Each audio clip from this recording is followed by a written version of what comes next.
একটা বোতাম, শুধু চাপ দিলেই প্যারাশুটটা খুলে যেত, জীবনটা হয়তো বেঁচে যেত, ফিরতে পারতেন পরিবারের কাছে। কিন্তু ফ্লাইট লেফটেন্যান্ট তৌকির তা করেননি, কারণ তিনি শুধু নিজের প্রাণ নিয়ে ভাবেননি, ভেবেছিলেন নিচে থাকা মানুষদের কথা। বিমানের ইমার্জেন্সি সিস্টেম সক্রিয় থাকলেও তিনি সিট ত্যাগ করেননি।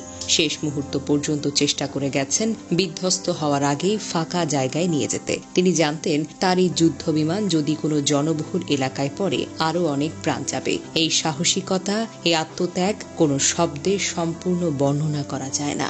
তৌকিরের যে বিমানটি বিধ্বস্ত হয়েছে সেটি ছিল বেশ পুরনো F-7BGI, একটি যুদ্ধ বিমান যার স্থান আধুনিক যুগে আর নেই। তবুও এই বাতিল বিমান দিয়ে চলছিল প্রশিক্ষণ, কারণ দুর্নীতি আজও উড়ে বেড়ায় বাংলাদেশের আকাশে, আর সেই দুর্নীতির বোঝা বয় আমাদের মতো সন্তানেরা। তৌকির আকাশে মারা যাননি, তিনি মরে গিয়েছিলেন বহু আগে। যেদিন বাজেট চুরি হয়েছিল, যেদিন সিদ্ধান্ত হয়েছিল 1970 দশকের বাতিল যুদ্ধ বিমান দিয়েই হবে প্রশিক্ষণ, এই সিস্টেম তাকে দেয়নি কিছুই। না দিয়েছে সুরক্ষা, না দিয়েছে বিকল্প, না দিয়েছে আধুনিক কোনো যন্ত্রপাতি। তাকে দিয়ে গেছে কেবল ঝুঁকি, মরিচা ধরা লোহা আর নিশ্চিত মৃত্যু। তবুও তিনি পিছু হটেননি।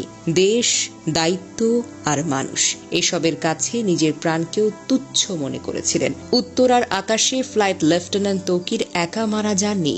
এই ভয়াবহ দুর্ঘটনায় আরো অনেক প্রাণ ঝরে গেছে। আমরা গভীরভাবে শোকাহত।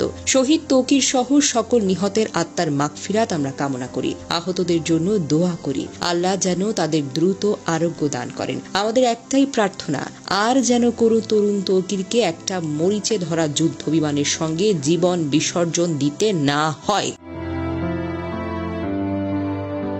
দুর্ঘটনার খবর ছড়িয়ে পড়লে বিকেল থেকে রাজশাহী নগরীর উপশহরের ৩ নম্বর সেক্টরের আশ্রয় নামের ভাড়া বাড়িতে স্থানীয় বাসিন্দা ও স্বজনদের ভিড় করতে দেখা যায়। বাড়ির মালিক আতিকুল ইসলাম বলেন, ফ্লাইট লেফটেন্যান্ট তৌকির ইসলামের মা বাবা ও বোন জামাই ঢাকার উদ্দেশ্যে রওনা হওয়ার আগে তার মৃত্যুর খবর জানতেন না। পরিবারের সদস্যরা জানতেন সাগর জীবিত ও চিকিৎসাধীন রয়েছেন। তৌকির ইসলামের বড় চাচা মতিউর রহমান বলেন, ঢাকায় রওনা হওয়ার আগে তৌকিরের বাবা মাকে নিহতের খবর জানানো হয়নি। গত বছর তৌকির ইসলাম বিয়ে করেছেন। চলতি বছরের ফেব্রুয়ারি মাসে বিয়ের আনুষ্ঠানিকতা সম্পন্ন করেন। তার স্ত্রী ঢাকার ব্র্যাক ইউনিভার্সিটির একজন শিক্ষক। প্রসঙ্গত, সোমবার দুপুর 1টার পর রাজধানীর উত্তরার দুর্ঘটনায় পরে বাংলাদেশের বিমান বাহিনীর একটি প্রশিক্ষণ বিমানটি উত্তরার মাইলস্টোন স্কুল অ্যান্ড